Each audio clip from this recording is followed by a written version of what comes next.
right. First, before we get started, I'm going to tell you about where you are. A lot of people, when they come into this space, they think they're in like a co-working space or we work. So I always think that make it really clear we are improving. So we're a technology consulting firm. We're focused on custom application development, consulting services, agile, training, coaching. We build digital stuff. We're smart technologists. And most of all, we're really excited to be giving back to our local tech community. So we're thrilled to be partnering with Minnesota Women in Tech Meetup Group and hosting for the 2023 calendar year. So they continue to come to our Women in Tech Meetups. They will always be here. So I'm going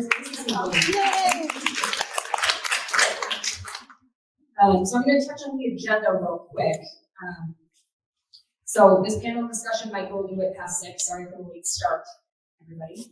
And then at the end, we'll have a little bit of social time, a couple of announcements. So stick around for that. Before we get started, we lost script for a minute. No, hold on. Okay, a couple acknowledgements. First, I want to say thank you to some people who helped make this happen. So Paige, Naslin. So Paige is our office manager at Improving. She keeps the wheels on this place. She's the reason we have food and drinks and AV equipment. So big thank you to Paige. Ellen Lipinski, back there in the pink. She's our marketing director. She's the behind the scenes magician that makes all of our crazy ideas come to life. She certainly keeps me organized and on track. And she handles a lot of the communication for all the stuff that we do. So big thank you to Ellen. And last but not least, Val Lockhart. She's going to introduce herself in a minute, but I'm going to give her the shout out she actually deserves real quick. So her and I got connected. I did what I do best, which is stalk people on the internet. And she responded to me, thankfully. She is involved. She's been involved in the women in tech community in Minnesota for a really long time. She's actually brought Improving into the fold. She's the reason why we get to host these events for the whole year. So thank you. Thank you. Okay, so we'll do a few formal introductions. I'll go first. I'm Cait, I'm the recruiting director for Improving Minnesota. I've been recruiting for almost a year now, but I've been in the technology consulting space for just over a decade. I'm really excited to continue growing my career at Improving, and I'll be your moderator for this evening. Val? So I am off mic, but I am Valerie Lockhart. I'm the executive director of Code Savvy, and I also run the Minnesota Women in Tech. I started this group in 2014, so next year will be our 10-year anniversary. And we love having you all here. I'm super glad to see you all, and thank you for coming.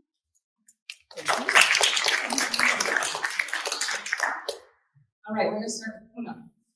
Hey, my name is Poonam. I'm currently working with this as my consultant, and I've been in technology for 15 plus years. And being still said that like when I started my giving back to the community is like when I had my second child, and my second child was born like just before 6 months of COVID. And during the COVID, I met a lot of events where I would say like most of them like still like we are struggling to knowing how we should do it. And when I was hearing goals, things it sounded like they were and I was like, you know what? I'm learning. And I help them to learn too, and that's where I started giving whatever I learned back to the community or anyone who is coming to my around, like how I can help. That's what it is. Next. Thank you. Heather. Hi, good evening, everybody. Heather Mickman. I've spent my entire career working in technology, so 25 plus years. Most recently, I was CIO for Gapping, though I left Gapping just over a month or so ago, so we shall see what's next for me. I love events like this, one, just because I love connecting with other folks in the cities here, And I also really love giving back to the community, building communities, whether that's here in the Twin Cities or even just in whatever the organization is. It's definitely a passion of mine. So I'm thrilled to be here tonight and really excited to be part of this. Thank you, Heather. Saima. I'm Saima Prebhu, and I help clients with the transformation journey. My last role, I was head of communities, and before that, I used to own the shared services group. So all I can say is I've been fortunate in my life to have a lot of good mentors, to have a lot of great network. I have people who come here to see me again and encourage me, and I feel the more I give, actually it's selfish. The more I give, the more I receive. So today, in being on the panel, actually, I will get more from everybody else. So thank you for having me here. Of course, thank you. Lisa, go ahead. Lisa Schlosser. My background is I spent 33 years at Thomson Reuters, so always in technology, programming, tech teams.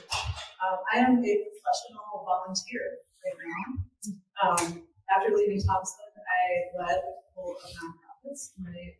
Code Savvy, where Val and Jean and Marie worked with many of them.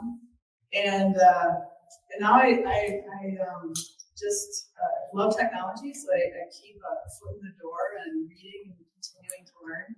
But I'm a professional volunteer now, so you might see me at the Orway or the zoo or sketching around the Twin Cities, but having a lot of fun. Thank you. I don't know what happened to that screen, but we're just going to roll with these two. All right, we're going to jump into our first question. So this one's for Heather and Poonam. What is the most impactful leadership quality that you've emulated for teams you've led? Heather, go ahead.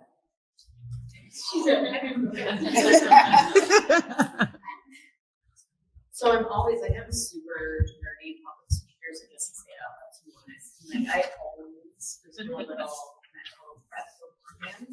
I don't remember that I said one of the questions. There's like that, but that's okay. So what's important to me, I always describe myself as a people person, because at the end of the day, everything that we're doing, it's the people that make it happen. And so I think for me, that's the leadership characteristic that I always brag about. Heather, what's your superpower? And I would say, like, my superpower is connecting with people and building high-performing teams. And that means having conversations and understanding, like one-on-one, like what makes people tick, and how do I put myself in someone else's shoes in order to understand where they're coming from and have some empathy to meet that person where they're at and help give them the opportunity to work on things that are most fulfilling and where they can be most successful. Now, when I say my superpowers, so connecting with people, building high-performing teams, that also means it's sometimes kind of a jerk. Because I have high expectations as well, right? And so being a people person doesn't mean that I'm a pushover by any means. There's some people in the room that can speak to that. It's like I have high expectations for myself and for those that I surround myself with. And I believe that everyone's got some great value that they can bring to the table. So how do I identify what someone else's superpowers and ensure that that's what they are working on and they can bring the most value to the organization? I can talk about okay. So I had on the last Women's Day, one of the talk, and this question I think kind of like that. I said I'm a woman. So think about what is the strength of the woman? What is the characteristics of the woman? And I completely, and I said that the characteristic of the woman is how we build a relationship, even at home and in society, how we balance it. So that's where I felt the same is, that's my strength, and that's what I reflect at my work. Stick to my core values. So and stick to like people leadership. And where does people leadership go? We already know that people leadership that they really want. That's how we build a strong relationship with our family. Because whenever we see like our kids are struggling, we always try to advise them, and give them a power. Like, you can do it. We encourage them. So this is already we have built in, but just we need to show them. And that's what I do with like our same behavior. Being a resilient leader, servant leader, whatever it is. Like I aspire, like I feel like I strong in that sense, like imitating those behavior at leadership. I never see, to be honest, you know how males are a little bit different. Sorry guys, if you got it. But women are come with little emotions, and that's where that emotions is really, those emotions comes with the way that how they solve the problem. But when it comes to men, they think like strictly like straight. They don't get sometimes like what the person is feeling. And that's where you're starting learning. That's how I would say, like, that's what I do. Thank you. Okay, Lisa and Saima, can you share an example of a time where you pushed for a change specific to an unpopular idea? That was good. I think I pushed up for a lot of things, and whether they're popular or unpopular, I know who the other push. Because that's the reaction I get, and then I know, oh, okay, there's no buying here, and then you keep pushing. I remember one of the incidents, and it's such a small thing, but it was very important to me. So I used to work in a company where we used to hire a lot of people right out of college or anybody trying to change careers. Let's say you're really good at some career, but then you decide to go into an IT field, and then you have to start again from zero, right? Because it's a chicken and egg thing. You need the experience before you get the job.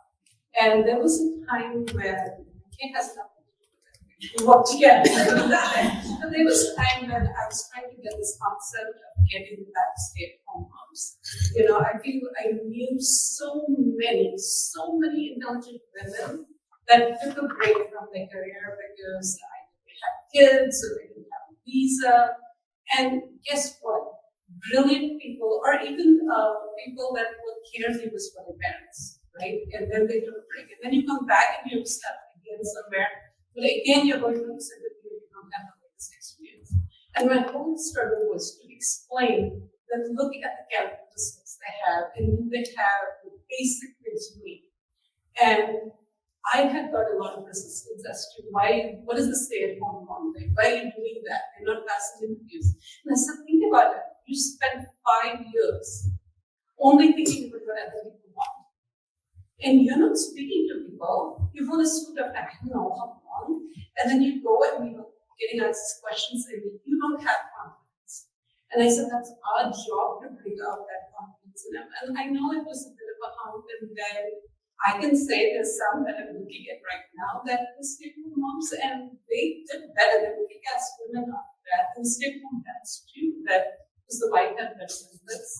They were, but that was one of the ideas, and I was really proud of them in that way. A lot of wonderful talent and succeeded so amazing.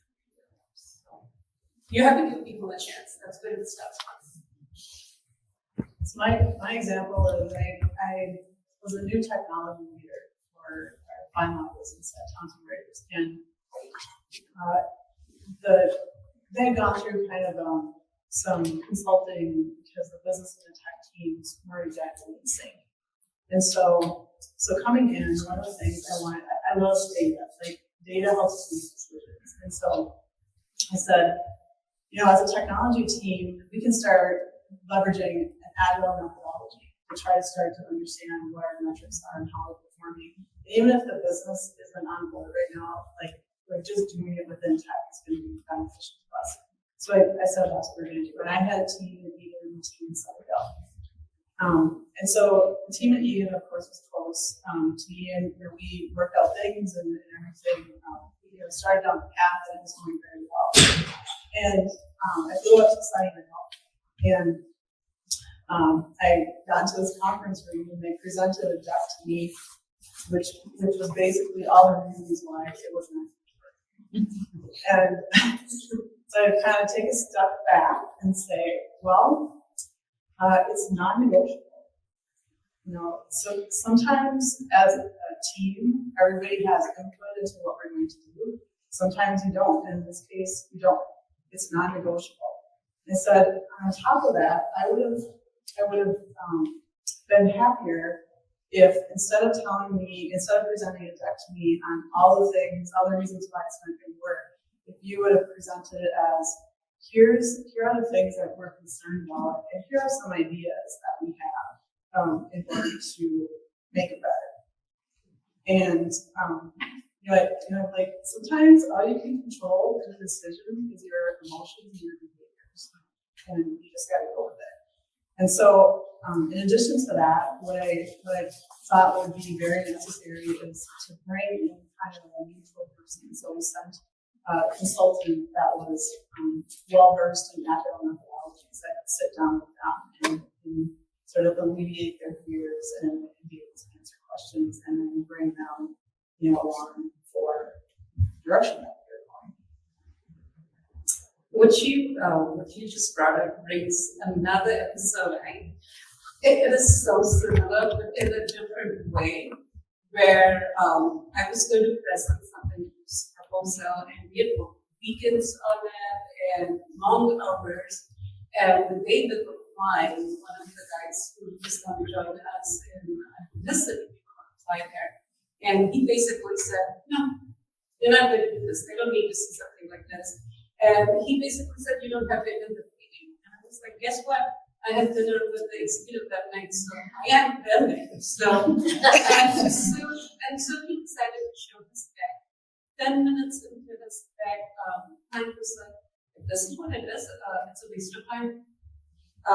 Maybe I should leave." And then she looks at me and said, "I thought you had better." And then the sales guy quickly says, "No, we have it in the deck. You do."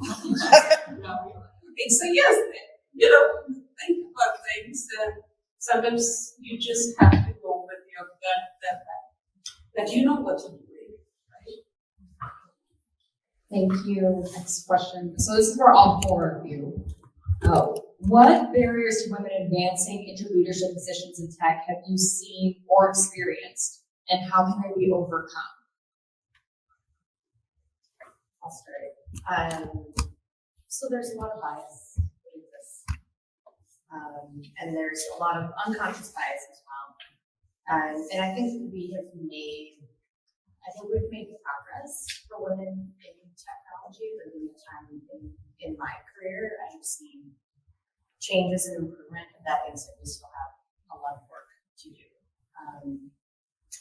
There's a particular bias that, while I was at Gapping, we had some really great materials and training that we put together around unconscious bias and different types of biases that are out there, and how can we start to overcome those. And one of them was performance bias, and that's the one that I always remember. And it's so deeply rooted in our culture around men versus women, and what men are capable of versus what women are capable of.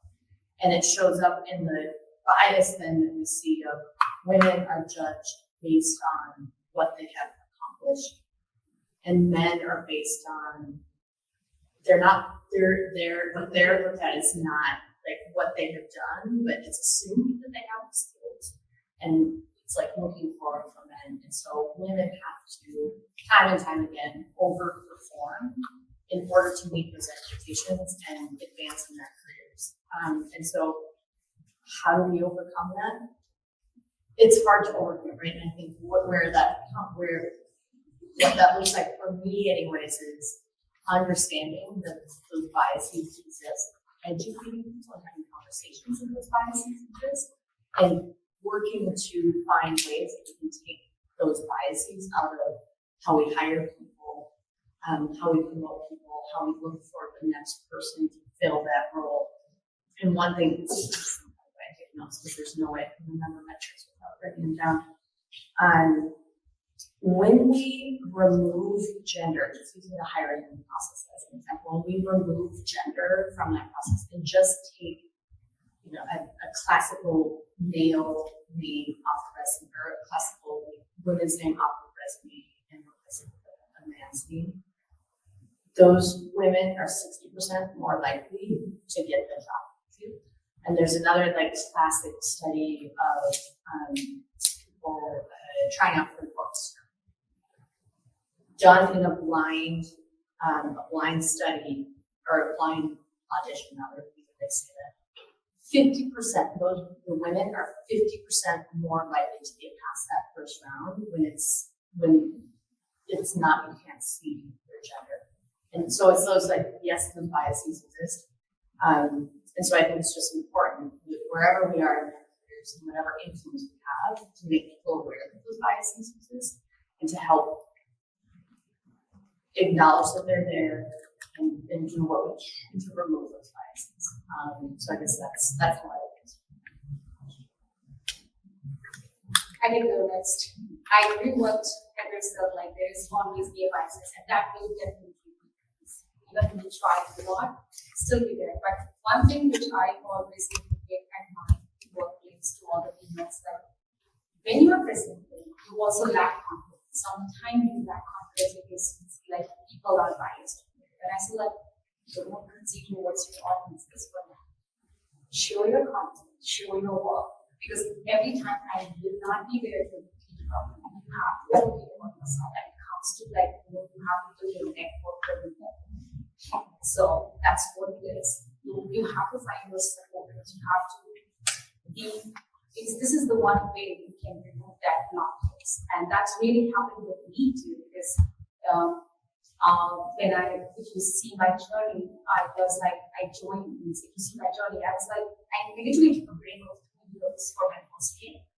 Like, and stepping back into technology was really tough for me. And it was back in India, where the competition was really, really tough. It was like 6 months, I got my first job, and they hired me. Sadly, the first time I got my first salary.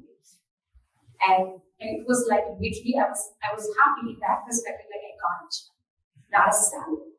But there was existing, the biases. This guy does really great. This guy is still, really annoying. How to do this? Well, yeah, you don't know how technology is changing. But you know what? I kept myself like, I have to keep on learning. I need to break this.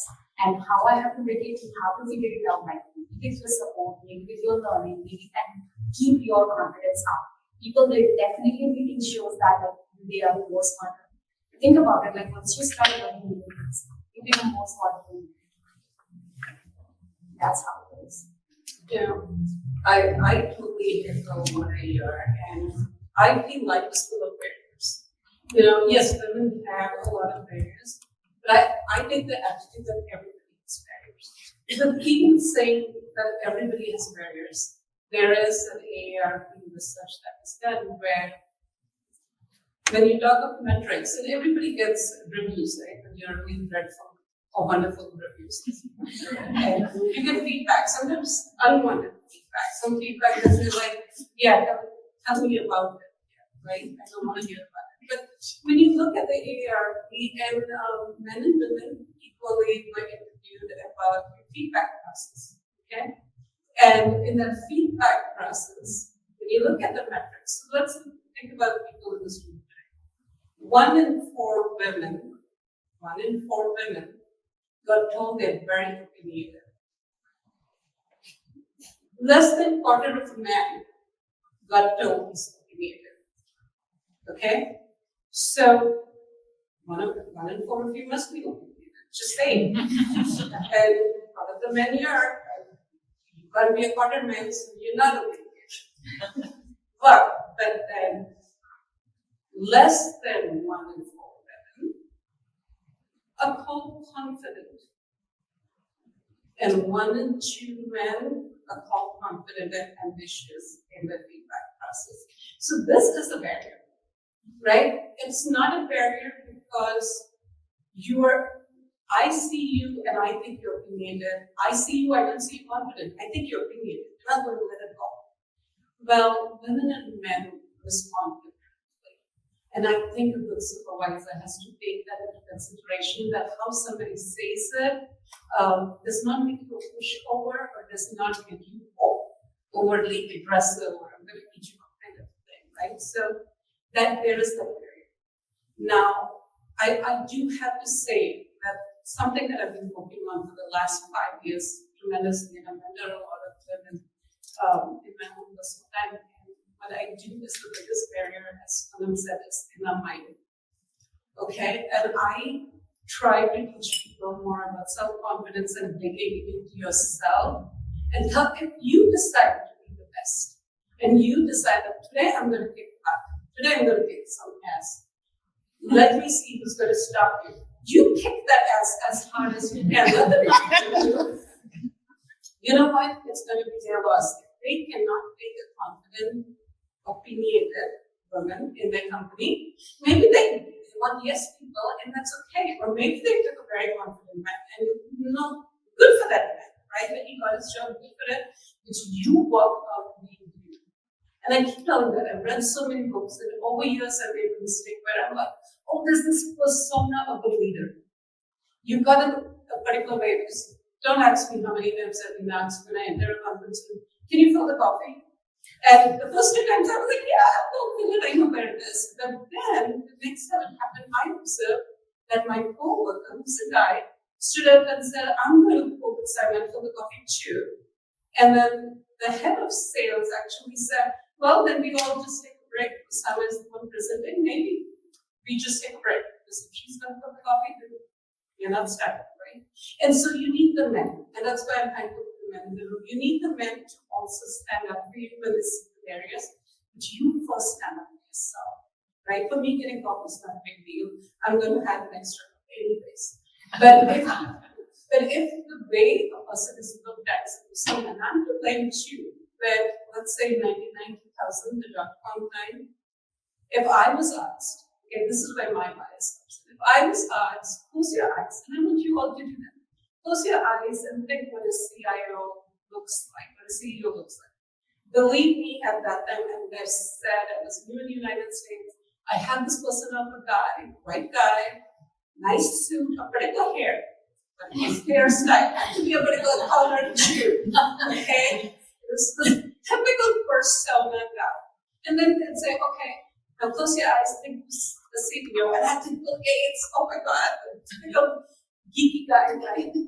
Now you tell me, close your eyes, Simon, see, you see? I see Hamilton Jones. How many of you? She's a CIO. Kick-ass woman, right? I see Lisa. Heck, I see myself as a CIO, CPO. So that's what I say. First, you break your barrier because you can't change things rapidly. But once you're in a position to change things, please don't stay behind. Change things for other women. It will not change. You may not benefit from it, but the kids will, and some of your kids will, because that's mathematics is a compounding effect. Explanation. There's 3 reports that I read quite religiously. First one is McKinsey & Company has a Women in the Workplace report.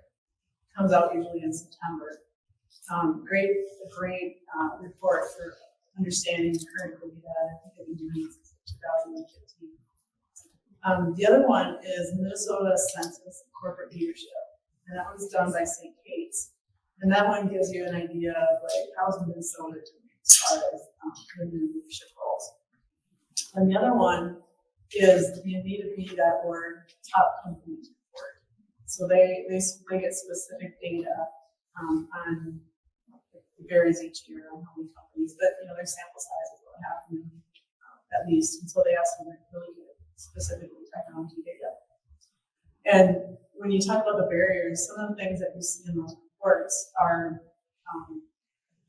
that in order to have your numbers in your company be good and favorable to women and fair across the board, is you need to attract them, you need to advance them, you need to retain them. And so when you think about what are the barriers, there's barriers like all through that whole process, all along the way. And it's like sticking your finger in an ant, right? It's like another hole is just going to pop up. So, just like Heather was saying, you're going to see things like you could take your job descriptions and make them gender neutral. You can make sure you have diverse candidate slates. You can make sure you have diverse panels doing your interviews. Some of the newer ones that I've seen lately are having a DEI executive leader reporting to the CEO. So the companies that have that have shown greater results and success in their numbers. The other one I thought was curious that I just recently noticed is that companies that eliminate the whiteboard interviews for technology jobs are more successful in hiring those candidates. And it's interesting, if you look at those reports too, for the most part, you do a pretty good job in the entry level. It's nearly 50%. But again, remember, it's attract, advance, retain. And so if you're not promoting women in the pipeline at the same rate that you are the men, that's where the numbers really start to fall off. And they fall off fast because, in general, it's about 25% women, maybe 30% if you're a company, and 75 men. As you look at it whole and think, well, it started off as kind of 50-50 in that beginning. So, lots of work to do. It's just a constantly moving target, but I like those reports because it's kind of, it gives you ideas of what top companies are doing and what seems to be. I think those numbers are scary, and every time that I see them, I fall off my chair. Because we often will talk about it's a pipeline problem. Certainly there's a pipeline issue, and we need to do more for younger science and technology careers. But it's staggering to see that about 50% at that entry level are women, and then it falls off. And exponentially. And that, to me, I'm like, shame on me, right? Like, shame on me and other technology leaders. We've got to get better at doing that because we have those people on our teams, and they walk out. And they walk out, and they often choose different careers besides technology because of issues that are covered, and because we're not giving the opportunities to those women. And so it's for something that's incredibly important to me is having intentional conversations during quarterly talent reviews. Wait, why aren't we talking about like why are we not allowing why aren't we letting her have a shot at that? She doesn't have to, but she has amazing potential. She has amazing potential, right? So looking for ways just kind of extended that, like every person matters. So I feel like I have to chime in on top of that because it's one, like we just have to be intentional about it. And conversation too about having the allies in the room of like, did you really just ask her to go get a coffee? Like he raised his hand and said, no, I'll go get the coffee. Right. And so as well, building allies to call it out when it's just unacceptable behavior in the workplace.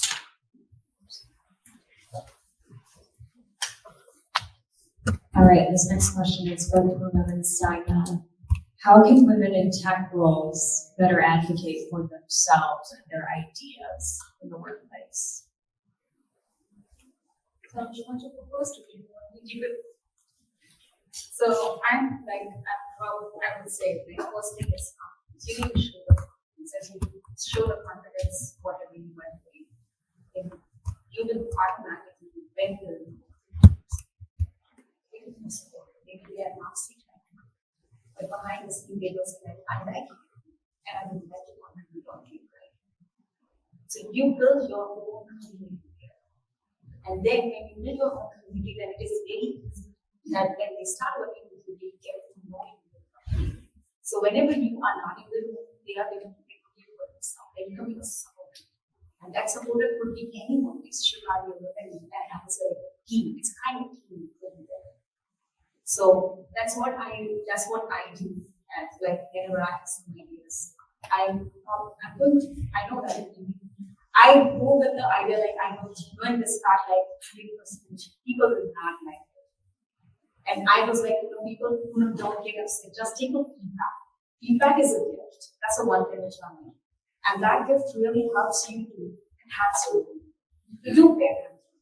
So that's where whenever I go for my hair, I just get a feedback. But behind the scenes, people say like, I would like to work with you on this idea because this looks great. And that's where I build a community and all the people who likes me, and that's where I really forget about where I'm not there. So that's what is how I do it.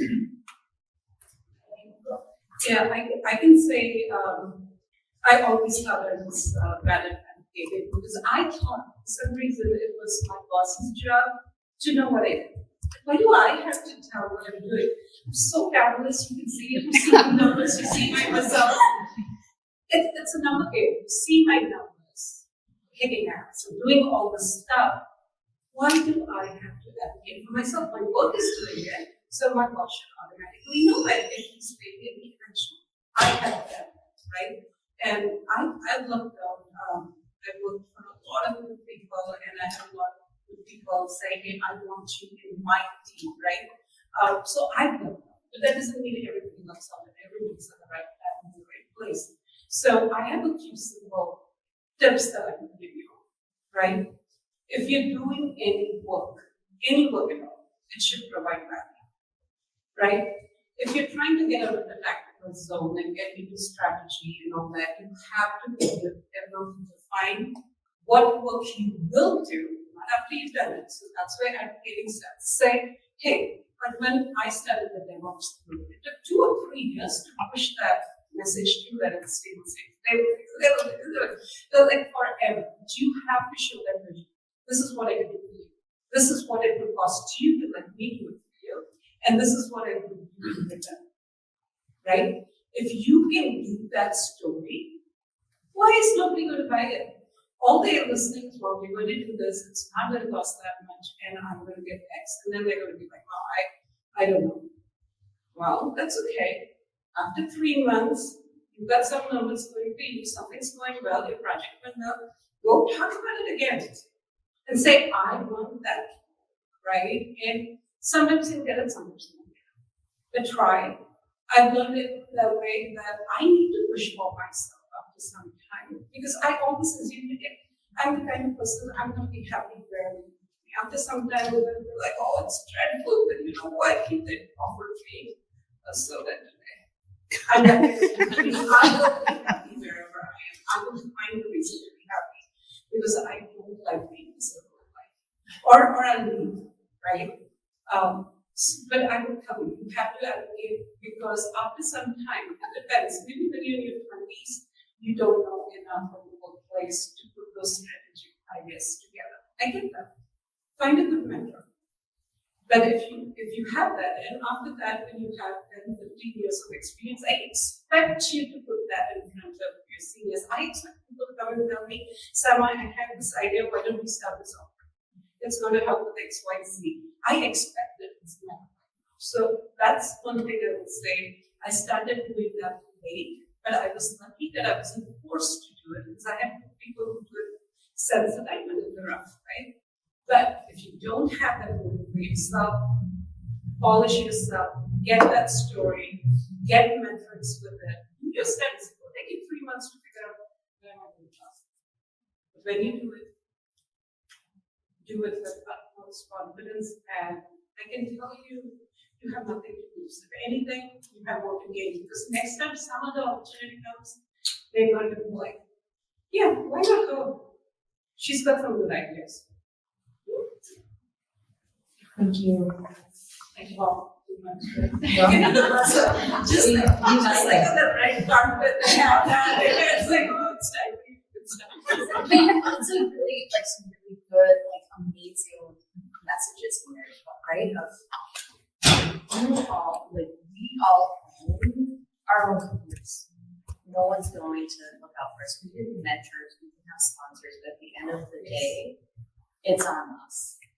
Even with the strongest mentor, the strongest sponsor, we have to make those decisions of if you're miserable in your role, it can last for so long, but then you gotta say, it's time. Like, this isn't bringing me joy anymore. And when you have those day after day, week after week, you wake up in the morning, like, it's not looking forward to it. take a step back. That's probably not right role for me. Like, we are all amazing. Find something that brings you the joy.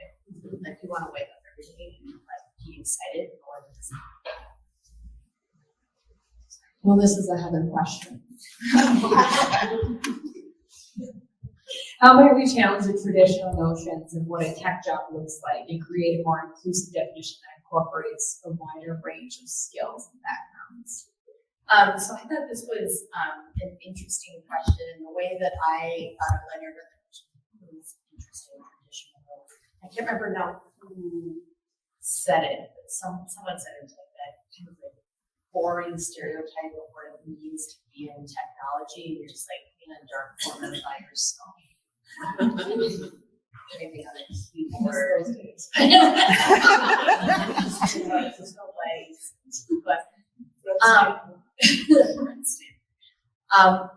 So I think the way that we challenge this, when we talk a little bit about this as well, is making technology fun and interesting, and especially like for people that aren't in technology, so to speak, which is almost kind of hard to say these days, because isn't everybody in technology? But I think making tech fun and talking about the different roles that everyone is playing in order to create amazing things, amazing experiences, and talking about what all those roles are, right? Like it's not just all hands on keyboard and everything, right? You know, we have our product teams, they're thinking about roadmaps. We have our UX team, they're thinking about what that experience looks like. Like there are so many roles. And so things that I really enjoy doing as well are having demo days, right? And demo days are not just the show me the code that you wrote up on the screen there. There's a click like that's important to do as well, but demo days to, hey, here's this product team talking about everything that they do, the value that they're creating, who all the players are, and showcasing that to creating that conversation between technology and the business teams. How do you bring those two together? So breaking down those barriers so that the business teams understand what technology is doing as well. Created service, we talked again about community here, super important. Talking about compensation, and so maybe starts an amazing local organization that puts on just recently mini bars, so it's a day long, just all sorts of, we talked about include a match with the technology, bringing everyone together, whether you're in technology, you're about chasing goals of technology, and just creating that space for community. Love that organization. And so much is changing. I don't know. I would like the chat. Like I don't like my dad knows what chat, which is weird. Because I'm just like, Dad, how do you know? I'm saying, well, let's take it. But like that is like truly as that is like hot fire and like honestly is bringing automation to everything and showing just everyone, the broader population, like what is possible with technology. And someone used the phrase last week about awesome or someone else, and I love it. Totally co-opting it in my own, but it's how do we automate for joy? What are all of those things that we don't like doing that just kind of roll? We have to do it. And the example I've used is I was writing my annual reviews as I was leaving out and wanted to like have these final conversations with my leadership team. And I used ChatGPT to write the reviews. And not that I didn't go back to, so I did the feedback from like peers and partners and whatever. Jam that into checking. It was amazing. Like what normally I would spend probably 90 minutes on writing somebody's review. I spent probably 10. And it was the same, like, I'm going to tell somebody, but the process of writing, like, totally automated. It was just as amazing, and then I just went through and of course made it my voice. Of course I took out the stuff that was loaded, but anyways, so challenging traditional notions of, I think it's making technology fun. A little social experiment that I do as well is when somebody asks me what it is that I do, I say like, oh, tech.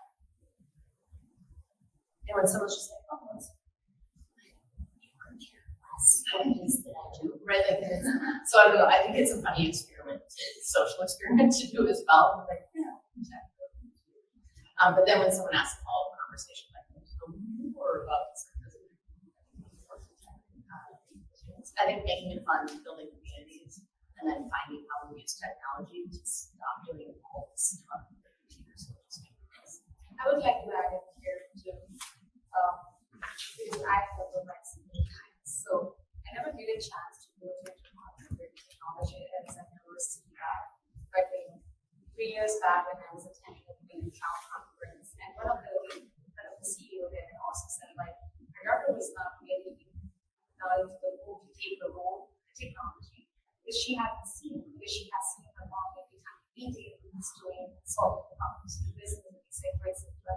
So it was like for me also it also sounds like, because my daughter also said the same thing, and I was like, you know what, there's something that's missing. And I think like some of the big tech companies do it, but I believe that every tech company, every business company has to start bringing your kids at seeing your kids, like it's not all about you can turn people across and it's so fun, right? So they can see that they're not only doing it, they are having fun at work, they're talking to leaders and they're doing some coding, and they're solving the problems that they imagine, or like, how can we solve it? So super, I know I'm so excited. I'm looking for the buzzer. So strong. In the audience. I did want to actually say that a couple of years back, there was a large group of us that did two different things. One was, because we know the population problem starts from middle school, right? That you've got to get them excited. That's when something's going to happen, right? It's going to change things. And so a bunch of us, included, we had two initiatives going on. One is where we actually had a PowerPoint deck on forms and roles in Christina out there at Russia. She was one of the members of that, was contributing as to what is a PhD, what's the characteristics of it, and what's a tester, what's a UX designer, because a lot of people in high school, they think technical jobs is boring. I don't want to do this doesn't sound fun, I'm so boring. But there's so many other things. If you have curiosity, and that's something that your parents are worried about, well, guess what is a job for you if you're curious, right? And it's in the technical field. So I wanted to shout out to Christina, because she was a main person who did that, and was speaking about it, I remember. And then the guys actually, all of us, we built like a MySpace kind of app where kids could come in and try to build modules, and there was so many people, like Poonam was involved in it, like Mix and Juice. So people are giving back all the time, but there's still a lot of unknown of how to get into that space, because there's the chicken and egg of having an experience versus, getting right back.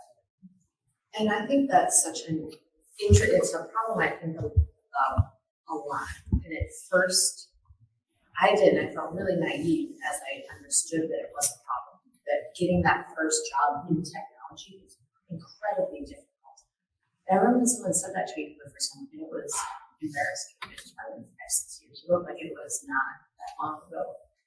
I said, that's a crazy question. I don't believe you when you say that. Like I've always worked at large organizations, Target, and and we can never hire enough people. I'm always trying to hire people. What do you mean? And it's like the conversation, it was like there's this gap that exists somehow. Sorry. They're like not working. That's gonna make my life a lot easier because that's my goal. And I just think it's that is such a fascinating problem still how we solve that and how we can identify opportunities at that entry level into tech to make those connections, because big tech organizations work for them. Like we constantly need curious people with the aptitude to learn and do things. One of the things I see a lot there is a lot of businesses are still requiring 4-year college degrees in technology. And it's just like, why are we doing that? Because we can definitely make our teams more diverse and take away that requirement. And that was such a hard conversation, like I feel like it was almost like immovable. Like 10 years ago, just don't even go there. I feel like that's we're starting to see that. One of the best programs I ever did was consultants, and he didn't have his degree, and he could write code that never compiled. It was amazing. I'd pick him over anybody. I'm going to skip ahead a couple questions for the sake of saving time. So there's one at the end I want all four of you to answer. Can you tell us about how you have successfully built confidence in your female team members? I can start. I had this one woman on my team. Her title was architect, and in our group we had like 4 different kinds of architects. So that's like a whole different story and how confusing that was. But she was fulfilling one of these roles, and it wasn't going incredibly well. So partly maybe her, partly just the role was kind of funky.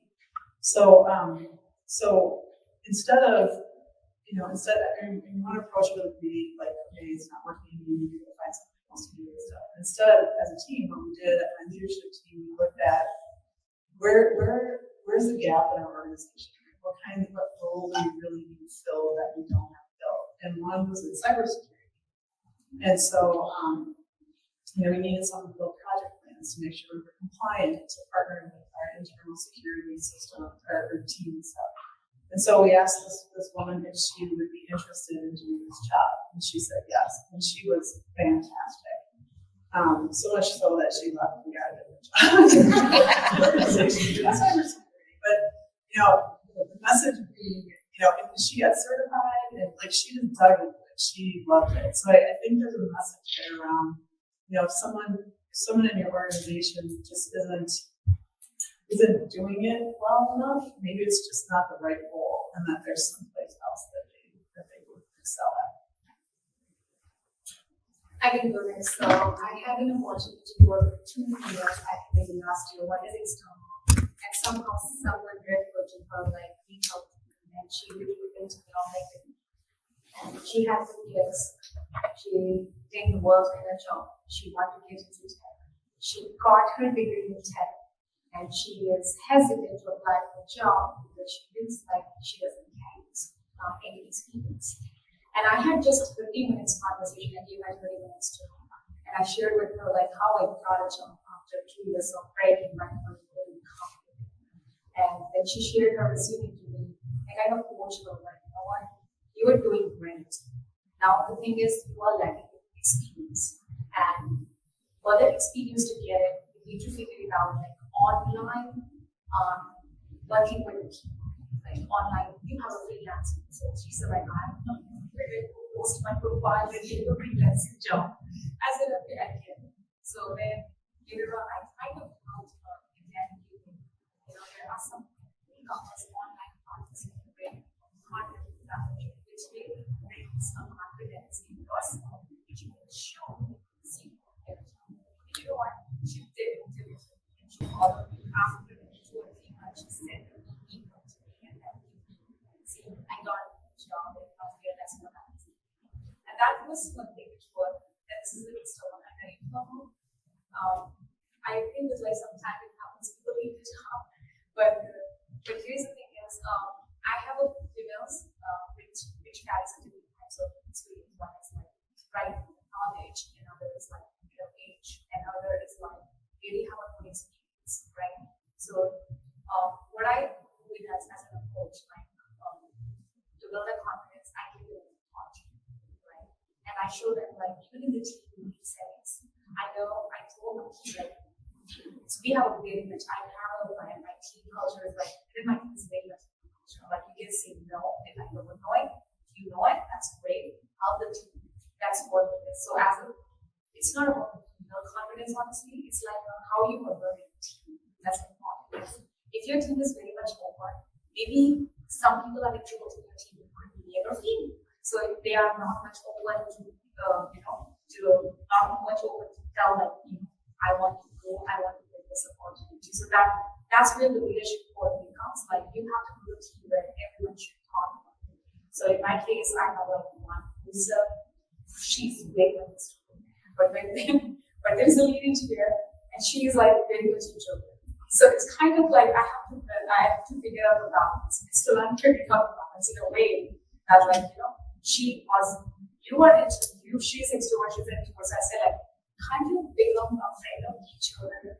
And she tried to match your skills, like she can use your strength and she can use your strength, so you can be your friend and just help each other to grow into this. That's how. So I guess what I would add on, number one is finding the opportunities to have seeing someone's aptitude and what they're capable of, super curious, giving that opportunity for them to just dig in and get started. Like time and time and time again in my career, I have seen that happen with women and men just really take advantage when they're given that opportunity. The other things that I do to build confidence for women specifically on the team is I talk about community a lot. People matter, and building a women in tech community within the organization that you're part of makes a really big difference to have other people to talk with. And then the successful program, women in tech programs, mixed as well as bringing in resources for those women, whether it's external speakers, potentially even bringing in professional coaches, just building that confidence and having the voice, giving that feeling like, yeah, I have the confidence. I have a voice and want to speak up and having the space to do that. And then lastly, I'll be just highlight this again. I do think it's very important in building women in tech programs and leadership programs in general. The ally side of those programs, I'm repeating myself, but I'm just going to say it again, the ally side of it is so important. I've had so many men participate most recently in this women in tech program at a gap that said, I thought that I understood what it felt like to be a woman in technology until I actually started asking some questions in my struggles and paying attention to what women on my team were going through. And this was from a number of individuals actually who said, thank you so much for that. I now truly feel like I can be an ally, and I am going to. I look for those types of behaviors, those kind of microaggressions that can happen in meetings, intentional or unintentional, and to then call it out. The confidence and stick. But I think that, so to me, it's creating the space for women, giving people the opportunity to demonstrate what it is that they're capable of. So for me, I try to simplify things because I overanalyze everything. I have to do things over and over in multiple different ways. So for me, I simplify. I look at it as two things. One is you've got to get the person revved up to succeed, right? It's like how another sports fan, how they would talk to the players, but you how get them right. So you've got to be the kind of person who can do it for every individual the way they need it, right? Some need, as a lot of them need affirmation. They need to be told, well, that was wonderful. Oh my goodness, look at that. You did it so fast. And the guys, I can't do it. For the women, but they're like, today. Not every woman likes it, right? So what I feel is the students. So one is know your people. Spend time. You talk about not being able to date people. Well, that's because you can spend time with them. If you don't know how many kids they have, what's their spouse's name, or if they're having an affair, or whatever, right? You haven't spent enough time with them to know why they are. You want that, right? You want them to stay. You need to know what makes them tick, right? And stick. So that's one part. Invest in your people. Guy, gal, I don't care. Invest in them. They're going to make your family successful. Second is just investing in them makes you a good person that they have a friend too, that they could talk to over a glass of wine. You may not be the person they want. So then what is required is you as a leader have to make a path for them to succeed and a guided path because you cross these paths, right? So I can give an example. There was a time frame where I had decided that because of the way the market was going, and I needed certain profit margins in the company I was working, I needed my entire group in quality engineering to become engineers, to do automation, okay? Now, we hired all these wonderful people, and guess what? Now I want them to all start coding. A lot of them are manual testers, right? And it doesn't work that way. So we put a 2-year plan in place where it was like, okay, you're going to get these kind of trainings, and you have to study it, and you have to give the best, and you have to go along this journey. The beauty of it is because it's documented, everybody is in the same playing field. So it's okay to tell, oh, I'm not understanding this concept, I can't. Because you have other people in the same boat. You are not feeling like, oh, I'm going to put that poorly or I'm not going to get a good review because I'm the only one who doesn't know. Take everybody through that journey. And then you will find out that some can forward, and some will enjoy it, and some will hate it. Now, you still value that employee. You don't want that person to go anywhere. Is VA a good option for the person? So that's what we started doing. And I see here, she took one of my children people as VAs because they showed more of those qualities, right? And then the other folks, what we did is we introduced ADDB, and that's employee acronyms, where you need some kind of coding, but more of an analytical mindset. But there are the other coding exercises that we do in engine, that are doing English kind of syntax. So that is easier, not easy, easier. And boy, in 1 year, they've all transformed. They're all transformed. Either they were in VA roles, or they were pure automation, or they kicked ass, as I say. And I'm Polish, but I'm business person. And they became BDD people, and they are actually billing the client at such high margins, right? Because they're so credit. But you can't just tell people, I gave you the request, and just say, go, start automating, go do this better. Yeah, you're going to lose them. So give them the journey. Walk the journey with them. Tell them, I have been in those shoes. I know how those shoes feel. I'm going to be there. And give them time. And then there may be some that are like, this is just not good for me, and I'm very stressed. And then it is work. But if you are, and that's what I say, as you go in your career, there will always be an opportunity to help somebody else. And if you don't do it, then the next person's not going to do it either. I can tell you, I've been in companies where people have invested so much time as mentors for other people.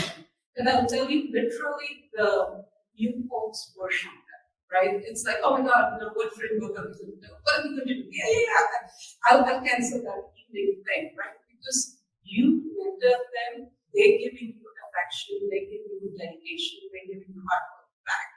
It's always a two-way street, so you've got to do that. And then I work for companies where you're a number. Your manager doesn't know your name, and okay, before the meeting, the person knows your name. And guess what? You're not going to go around that way.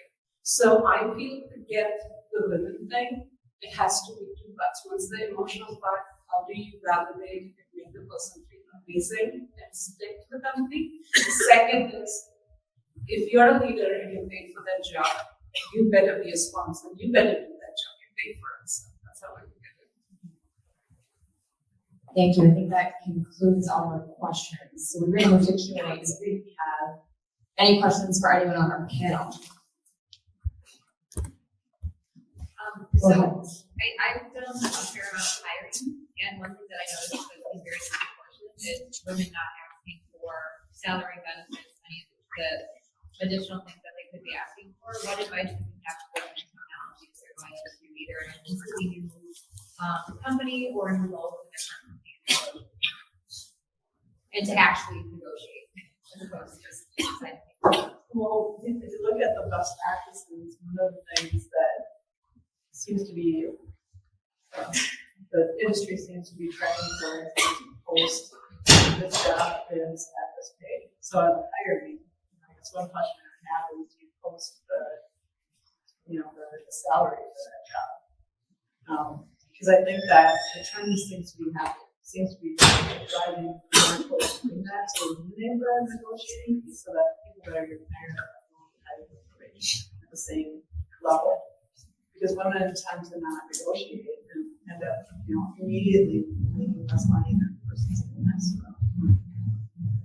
I would love to ask a recruiter that Yes. question. I was trying to a woman, actually, who's a good friend of mine. She was going through a couple different options. She's like, Heather, what should I do right now? Negotiate. I don't want to know from me. Like, I don't talk with a recruiter, and I connected her with a recruiter. But recruiter gave her amazing advice for how to negotiate and what that process actually looks like. And she came out with just an amazing offer. Personally, what I have done is push, tell her what you need. I'm not going to tell you what you need. I'm not going to tell you how much I'm paying. You tell me what it is that you're paying for this role. And oh, that's so uncomfortable. I can't tell you. That's a really uncomfortable thing for me to be like, no, I'm not going to tell you how much. Right? You tell me what this role is worth, and then we'll continue the conversation. And I love the transparency. I don't know if it's hard. I don't know if it's fixed though, but it's starting to see it more. And really have to lot. Yeah. It's a long circuit states. Yeah. Oh, and yeah, most of them. Are you a recruiter? No, so I'm a startup co-founder, but I used to work in finance, and it was extremely disproportionate. Like I would have most men negotiating, and most women would just say, "Okay," and they wouldn't even ask me. They would talk with the HR department and sign off on it. Yeah. Are there any other recruiters in the room? I know you are, Mr. Monstad. Are there any other recruiters? Okay. My advice to candidates is the same Heather said. So the recruiter has an obligation to ask the candidate either where they're at or what they want to make. If I'm not in the hiring process, close your ears over there. And I'm just talking to somebody through a negotiation, I always tell them your rebuttal to the recruiter when they ask you how much you make or what you want to make is always, what do you expect to make the role? And then all of a sudden that becomes your baseline. And sometimes that's way higher than what your expectations are, but you deserve that. Yeah. Yeah, so in that case, I would say I totally agree with you. And even if you are a position and you are hiring manager, if you know that girl, when we negotiate with you guys, because it happened to me. She's as I mentioned in my one of the examples, she's just passed out as an intern and started getting the college. She didn't negotiate. She was like, she told HR, said this is what it is. And HR told me this is what we think. I said you know what? In my view, I am giving them one above the point of that stuff. I would like to give her that. I don't care. She agreed with this number, but I want to give her that number because I so I gave her that number, and she was so happy. She's been money. So that's a practice that works. I think it's important when we say the midpoint as well in leaders. When you're in buying annual process, look at the people who've been in your organization for a while and where they're at in the range, and pay them what they're worth. Yeah, it's another frustrating. I don't know, another frustrating data point. It's statistic that just doesn't make me happy. And so whenever I see that, right, and it's large, oftentimes if you look at their pay below that midpoint that have been in the organization for a number of years, brace them up. I do the same. It feels me bad why they're unpaid. Even they are not having work. That's how it is. Do we have any other questions? No? Okay, for now. Okay. Wake up. Okay, just a couple announcements here at the end. Just a couple things that Improving is doing upcoming in the community. We have our Applied AI Spring Conference. Scott Bloom is our ML AI practice lead. He's participating in a panel discussion. Open Source North. Are any of you familiar with OSN? That's happening end of May. We will be a sponsor there, so we'll have a booth. So stop and say hi. Current is happening end of September. Our real-time data practice lead has 2 talks happening there, I think. One with our client, Thrivent. And then, of course, next Minnesota Women in Tech meetup happening mid-June here. AI Art Revolution. There's going to be a gallery. It's going to be interactive. There will be discussion around that. We have little flyers for you to take if you need any more information on that. Last but not least, those of you who have kids or children in your lives, nieces, nephews, siblings, we have so many sweatshirts here that were donated to us from GitHub. They're really cute. They're really cool. We have 4 different colors. They are all youth sizes. They're very small. They're small. So they're for some small peoples. Yes, they're youth sizes, so they're not for adults. They're for children. But take them. Please go and take them. Get in line and go take sweatshirts. They're courtesy of GitHub and Code Savvy. Yeah, So they were donated. 1,000 of them. So Cait, where are they? Where can I find them? in the page, we'll show you where they are. You're in They are in the back room. All right, folks, that's all we have. Thank you so much for being here. Thank you.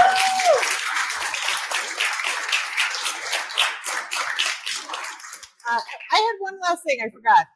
If you go on the MinnesotaWomenInTech.org, our next big event here at Improving is going to be our Pioneer Women in Tech Awards. And we're taking nominations now through October. So if you have a lady that's in your life that has been inspirational, that has kind of led you on your journey into tech, I'd love to have you nominate her. And then we will have our award show probably sometime in November. So go check it out. And thank you for coming.